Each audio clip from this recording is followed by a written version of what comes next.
dynamic we're going to talk about is floating, which I'd like to use a concept with more free movement and bound movement. When I say free movement, say if I just hit a basic circle, I'm free, right? I'm making a circle, I'm free. But within this circle, I also can be very bound and restricted with this circle. I am breathless without you.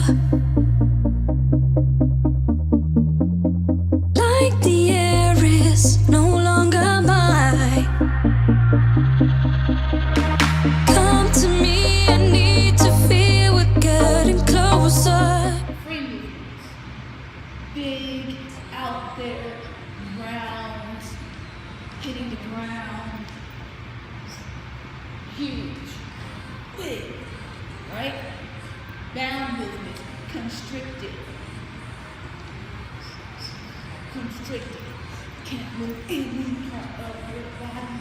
You're all in one little small space.